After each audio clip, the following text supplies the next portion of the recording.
a very strong leader, let's say, and he's pushing the team upwards. I always used to take the view that I drove for fun, for pure pleasure, and I was paid to do all of the marketing and media. So maybe you can just tell him he drives for fun. You know, he does the marketing side for fun, and he's paid to smile. Because that's maybe the next step in the contract next year. Well, the reality is he's paid to drive. Thank you very much for joining us, Eric. Nice to chat to you. Congratulations. I wouldn't change a thing if I were you, Eric. Just keep rocking on. It's true. Thank you very much, Eric, because he is paid to drive, David, and he drives incredibly well. This is the start of the race from his perspective. Talk us through. Yeah, good launch. You can see he's already made space on his teammate Grosjean on the left-hand side, watching the battle. That's one of the best seats in the house.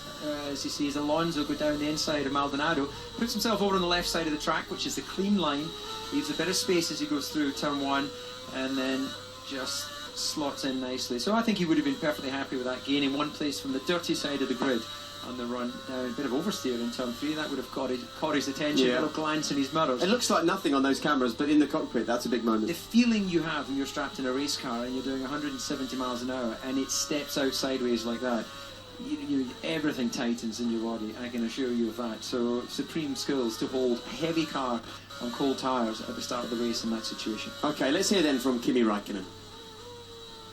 Kimi, back on the podium again. Sum up your feelings after today's race. Pretty similar than last race. I mean, at the halfway through I was pretty okay with it that we didn't have a speed, but then suddenly in the end we found the speed, and it was then we got too close to be happy anymore. So we needed some more laps, but that seems to be our problem. We have to get the things exactly right and we can win. But for sure the car has the speed, but maybe we make the wrong choice or maybe not. But the fact is we were not fast enough on the beginning of the race. And stopping so late in your last pit, is that strategy or is that because the car needs it for the tyres? No, that was a plan. Then after China we want to follow our plan and not react to what the others are doing. And I don't think if we would have stopped fuel-ups earlier, maybe we could have caught them earlier and have a chance to overtake Fernando. But it's always easy to say afterwards. We have to look at things and learn from those. And but then the fact, like I said, is that we just didn't have the speed in the first part of the race. Heading into this race, did you expect to be standing on the podium beside a Williams having won the race? No, I really expected we would have a little bit more speed, but today it wasn't the case. And I mean, good for Williams, good for Frank, and well done.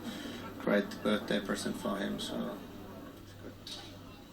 Clearly still not being paid to smile, but he drove brilliantly today. As did his teammate Romain Grosjean. He seems to have picked up some real confidence after that result in Bahrain, doesn't he? He's mixing it and racing with Kimi. You've got two extreme personalities there. You've got one who cannot stop smiling, and he's just so happy to be in Formula One. He's a total rookie, but doing a remarkably good job. And then you have Kimi on the other side, a complete opposite. And I think as a combination, let's not knock it. It's working and working so well. And actually, if you just have a look around there, you can see the trophy, the Lotus Trophy, disappearing off down the paddock. To your left, Ian. Ian is gone. That is